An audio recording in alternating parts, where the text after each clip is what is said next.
Hello and welcome to Gazette discussion for 8th July 2021. My name is Harsh Singh, and in this discussion we will understand many interesting and beautiful articles.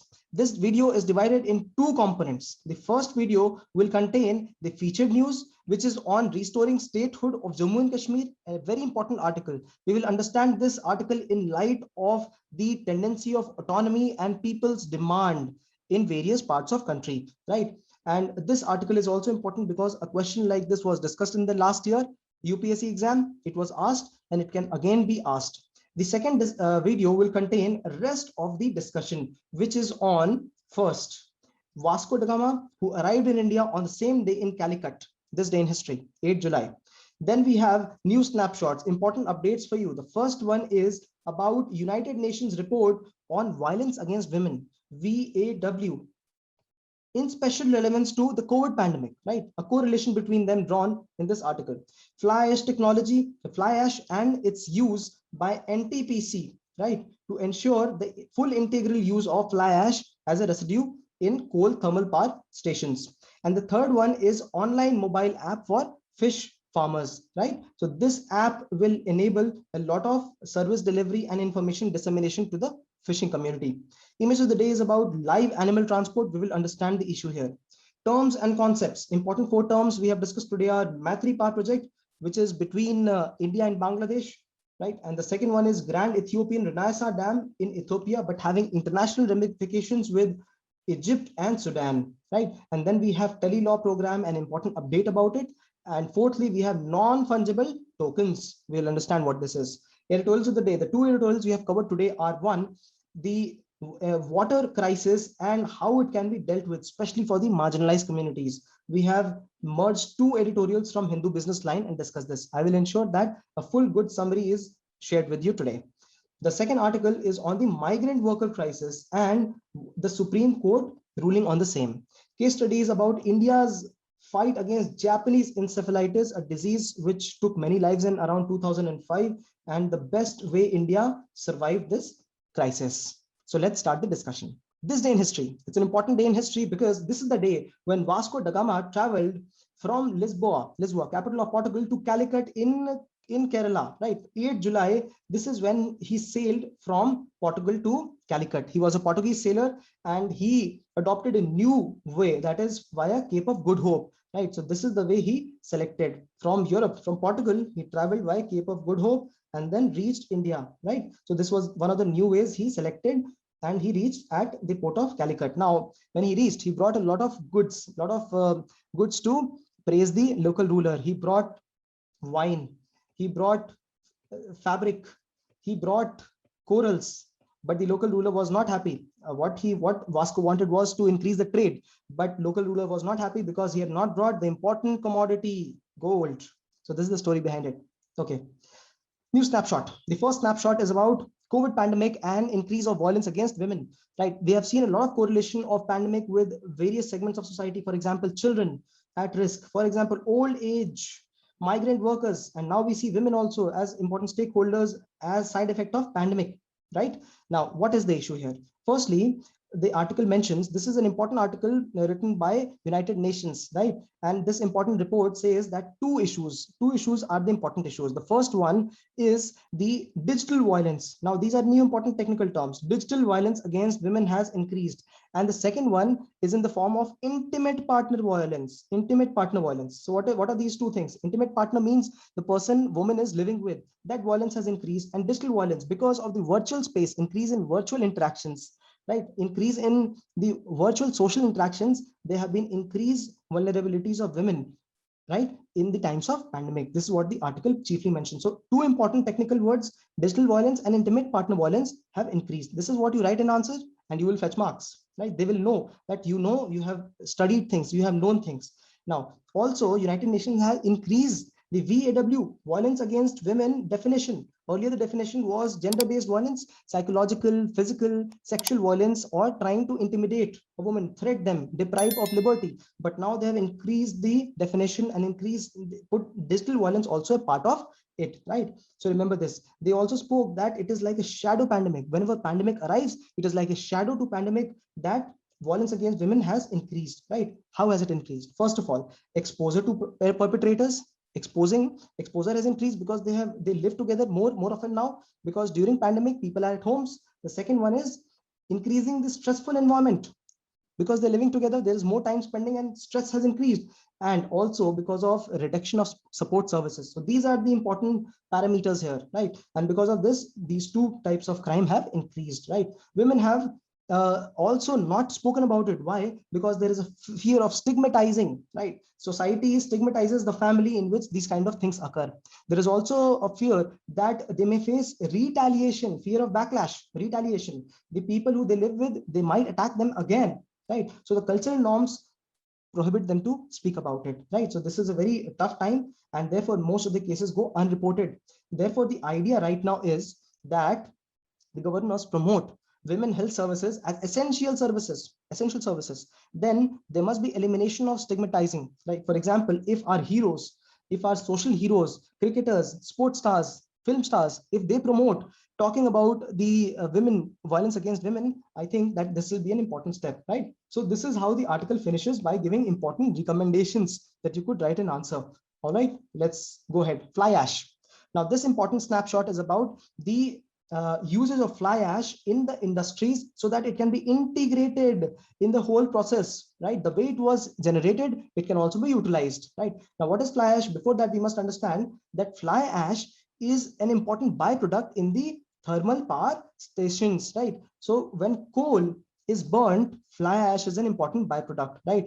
It also flies in the air, and therefore if we inhale it, it can cause various kind of lung diseases, heart diseases, asthma, etc. Therefore releasing it in air is not a good viable option. It is like a pollutant, and therefore important mechanisms like electrostatic precipitators, they ensure that it is not spread in the air, it is contained at a specific place. Now when it is created and generated through pulverized coal. Now combustion of pulverized coal. What is pulverized coal? Coal is of different sizes, big and small. They are crushed and then they are made uniform of particular size. This is pulverized coal, because it is efficient to burn this pulverized coal, and this is how fly ash is produced. When fly ash is produced, it can be kept as fly ash and later utilized. One way of utilizing it is simply dumping it. However, this time NTPC has played a role of an important organization which tries to ensure that fly ash is utilized 100%. It is sold outside India also, at Middle East and other regions, right? And why is it sold for? For, of course, important activities. So what kind of activities can fly ash do? Firstly, it can be used in cement manufacturing. It can also be used in road construction. It can be used in the brick kiln industry, right? In all these places, the minerals of fly ash, for example, oxides of iron, oxides of silicon, aluminium, all these help in the formation of better quality concrete, right? So these are important ways it can be used. Also for the brick industry. Now, these are the important ways fly ash can be used, and NTPC, this time in news, is trying to ensure that fly ash is also sold outside India, right? The government has also ensured that 20% of fly ash is kept for usage in the brick kiln industry. Now what is the issue here? Now, brick kiln industry, many of the red clay brick industry, they have been converted into fly ash brick kiln industry. So red clay, the mitti, the clay which was used earlier, they will be converted to fly ash, but they need this important ingredient, fly ash. They're not being supplied. So these industries are also, in scarce resource of the fly ash. So government has ensured that 20% of fly ash generation is kept for them, right? But fly ash is not given to them free of cost. Instead, it is sold at higher prices to cement industry, to road construction industry, right? So this is the thing behind this, not put in the article because this is a political news, but you must understand the background as well. Okay, this is the issue. So what are the environmental benefits? As we discussed, it can be used in construction. So the amount of greenhouse gases utilized for construction of cement, that will also get reduced. We will have conservation of resources. Also, when they are used, the durability of concrete is good when these minerals are used. So very much beneficial for everybody here in the long run, right? So this is what it is. Government has ensured that it reduces the GST rates, so that sale and purchase of fly ash is high. Ash track application has been introduced so that the government and all the stakeholders track the movement of the ash, generation of ash, and the utility of ash. And then we have an important mandate by the government that fly ash must be utilized within 300 kilometers of the generation. So any industry using it, for example, brick kiln, they will use it within 300 kilometers of the generation. This was one of the important things mentioned earlier, right? Maharashtra is the first state to have a policy on fly ash. Okay, good one, good article, very important article from the perspective of climate change, greenhouse gases, from the point of pollution, from the point of integral use of any product, this time fly ash. Online mobile app for fish farmers. A new app has been developed by the government called as Matsyetu app. Now, this app is going to serve as an important information disseminating app. Now, all the people who are in the process of cultivating fish, they can gain important information for important varieties of fishes: carp, catfish, campai, mural, ornamental fishes, pearl farming, etc. And they can learn species-wise or subject-wise information. After completing their course, they can also get certificate. So they will understand the latest technology products and the ways fish farming can be increased.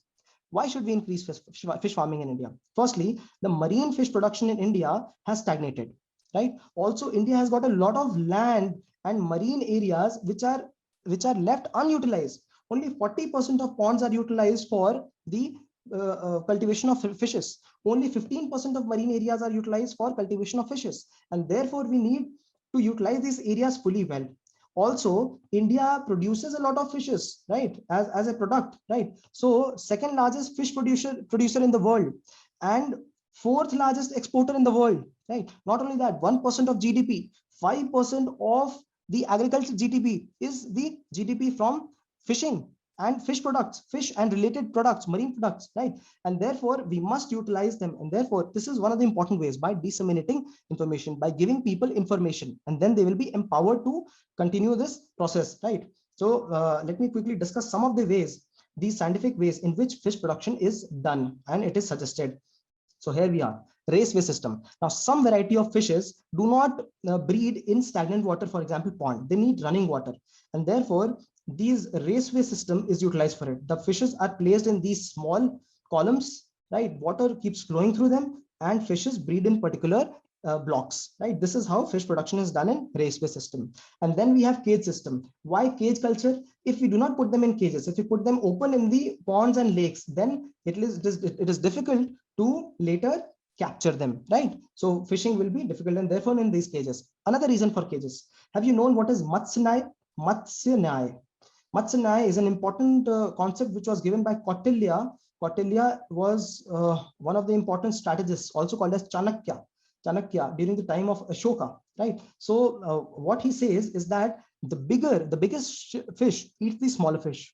The smaller fish eats the even smaller fish, and this is how the cycle progresses. So there is a tendency for the big ones to eat the small ones, and the small ones to eat the smaller ones. And therefore, if we place them in the same chamber, same container, the bigger fishes will eat the smaller one. Then what will humans eat? And therefore, we will place all the similar size fishes in one chamber, and the bigger size another, and the biggest size in another one, right? So that when the smaller ones become bigger, they can be pushed in another chamber. So all of them get their complete growth, and then humans can extract them from here. So therefore cage culture, right? And after that, this is to ensure intensive culture. That means high density cultivation of fishes in limited space. So these are some important scientific ways to cultivate fishes. Do note them. Why? Because these are the ways which are also mentioned in this particular app, right? Now, if you use these new technologies, people won't know, but the examiner will definitely know. Your illustrations will help them understand the fish cultivation. These are important segments of information which will fetch you 1 or 2 additional marks everywhere, which will ensure selection in main examination as well. Image of the day. This image is about live animal transportation. Live animal transportation has happened all the time as a matter of trade for the meat production. However, if the animals are live and transported in COVID times, there is an increased risk of catching disease. Suppose one of the animals is diseased, they will spread disease among others. Suppose one animal dies, they will again spread disease among others, viruses and bacteria, etc. And during these times when inspections are less, then there's a increased risk of spread of this disease. And therefore many countries have tried to stop the live transport of animals, for example UK, and therefore Of course, if the meat is transported, that is not a problem. But live animal transport has been in news because of this particular issue. Terms and concept. The first term and concept for today is MAITREE power project. This is a coal-fired power project. Also, it is an environmental friendly supercritical technology, which means it is more efficient, right? There is less burning of coal, efficient production, and less greenhouse gas production in the process, right? So this is a coal-fired project between India and Bangladesh. So let us look at the location of it, right? Now, this is Indian boundary and along with Bangladesh, right? This is Kolkata, this is Dhaka, and this is where this project is located. Rampal plant. This is Khulna, see, and this is also Khulna. So Rampal plant is located here, right? Just beyond Sundarban. So this is going to be a project between NTPC and Power Development Board of Bangladesh. Okay. Grand Ethiopian Renaissance Dam. This dam is a part of the Blue Nile River in Ethiopia. Okay. So let us look at this place first. This we are talking of this region of Africa where Blue Nile originates in Ethiopia at Lake Tana. The White Nile originates at Tanzania border, Kenya, Uganda, and Tanzania. These three countries, and this is the Victoria River, Victoria Lake. Here is where the White Nile originates. They all merge at near Khartoum in Sudan, right? Now, when we are having a dam construction in Ethiopia at the border between Ethiopia and Sudan, who will have issue?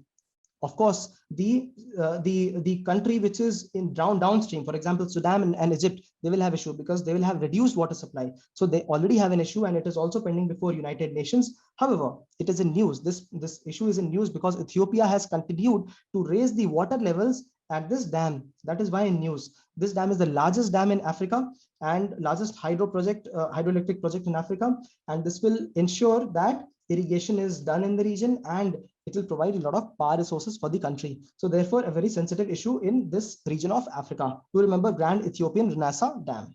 Okay, the third term in concept in news is TELE-LAW program. Now, this program is to provide an intervention, a pre-litigation intervention to all the stakeholders. For example, if people in villages, they have a land dispute, now they can go to common service centers. These are the places which government has designated where information technology will be provided, computers will be placed, there'll be people to help them, and they can ask for help. For example, if they don't know how to file a case, if they don't know what are the various norms, laws, so they can go here, they can file a case, and they will be connected to lawyers, important lawyers in the city, designated lawyers, and they will further help them in the process. Maybe that even without filing a case, they get the solution to their issues. And this is why it is in news. 9 lakh beneficiaries have been covered in this TELE-LAW program. A good feat for the government and the law ministry.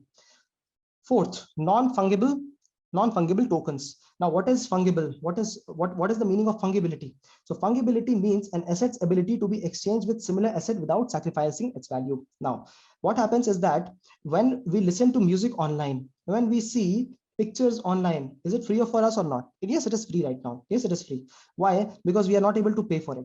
Now, through this non-fungible tokens, these tokens will be attached to particular music. For example, Arijit Singh sings a song, right? So this token will be attached here, and only a person who pays for this music will be able to access this particular music. Only the person who is able to pay. So the people who have created it get valid remuneration for the same, and this token is going to help them, right? This token is created with blockchain technology with cryptography in it, right? So this is the unique quality of it, and therefore it has a very distinct value. Each of NFT will have distinct value. Not everybody will be able to access it, the free resource also, because after that it becomes paid. It also gives credit to the person who has created it. So do remember non-fungible tokens.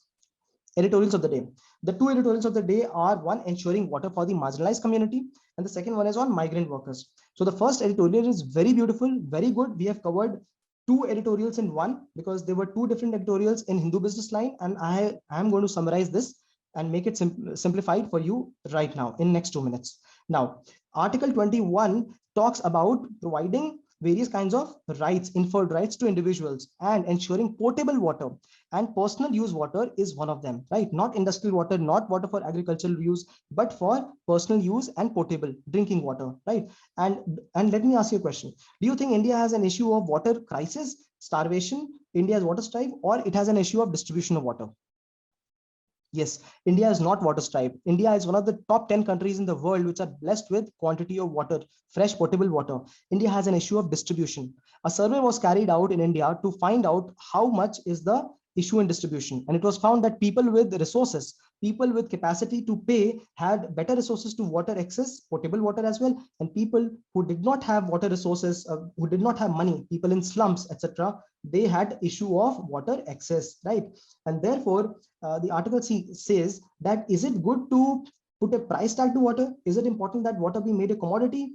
The article says no. Why? Because people who are already having access of water, they can pay for it and they can access more water. And people who do not have access to water, they do not treat water as they don't treat water as a luxury. They treat water as a necessity, and therefore they will be the ones who will have to pay again, and they will further be deprived of water. And therefore, idea is to create a mechanism in which awareness is generated for people using more water. For example, double button flush should be used where flush water can be reduced. They also mention usage of low flow showers where less flow of water is ensured through the showers and water can be saved. The article says that water is a human right issue. It has been mentioned in human rights. It has also been mentioned in fundamental rights. It has been mentioned as a directive principle of state policy. How? Directive principle of state policy, equitable distribution of resources, right? So this is how the article says that access to water is an important issue and awareness generation is an important mechanism to do the same. Okay. And in this segment, the article also says that legislation must be prepared by the government to ensure the access of water to everybody. Migrant workers. Now, last year, due to the lockdown, migrant workers did not have any employment. They had no resources. They had no finances. They started to travel back to their home. And this is when the PIL was filed in the court. And then the government, the Supreme Court said that food, access to food and dry food and travel, making travel easy for the migrant laborers was two things the government had to ensure, right? They also said that I-cards demonstration be not made mandatory for the migrant workers because we want to smoothen their travel back to their homes. Okay. The idea was also there to promote community kitchens, right, in the states. But it is a tough job because knowing how many people, how many migrant workers are going to eat at one place at one time, that was an issue, right? Identification of the migrant workers and therefore is very important to be able to give them their relief by the government, right? For example, the food, right? During these times, the under the Prime Minister scheme for delivering of free food for all the migrant workers. Also, the scheme is called as Prime Minister Garib Kalyan Yojana, right? Now, also, since these migrant workers are always on the move, therefore, the one nation, one ration card scheme must be made essentially working as soon as possible, right? So that the migrant workers can avail the facilities of government on the go at all the corners of the country. All right, case study of the day. Interesting case study of the day. There was a massive breakout of Japanese encephalitis in India, in especially Uttar Pradesh and Bihar in around 2005. So what is this disease? This is a disease caused by mosquitoes. It is spread through the virus, right? And also important to note that this is not a Japanese disease. It was earlier studied in Japan in the 19th century. It was important and therefore it cannot be stigmatized to Japan. It was earlier found in Japan, and that is why called as Japanese encephalitis. Okay, so the government started by controlling the spread of mosquitoes, breeding of mosquitoes, spraying of insecticide, but this approach was not sufficient, and therefore government started to target children, the most vulnerable population. So this was one important parameter for success, and the second was one was targeting the endemic districts and then enlarging the scope of the program. So here we discuss what is endemic, what is epidemic, and what is pandemic. Pandemic we know is pan, complete area. Pandemic, for example, corona is a pandemic. Endemic and pandemic, endemic and epidemic. So endemic is endemic, a small area. For example, dengue is endemic in Delhi, right? So endemic is a small area, and epidemic means spread over a larger area, but for a small time. So seasonal, right? So it becomes a disease become epidemic for some time and then it goes away. But pandemic is pan for all the times in a larger in all the area, right? So this is the difference you must know. So India did this strategy, and it created a surveillance network across all the regions. And this is how immunization was carried out, and it helped in reduction of 90% of this disease spread. And at the end, India was applauded, and even WHO recommends this Indian strategy to follow so that Japanese encephalitis can be eliminated. Right. So this is an important case study of health development in India. All right. Thanks for watching.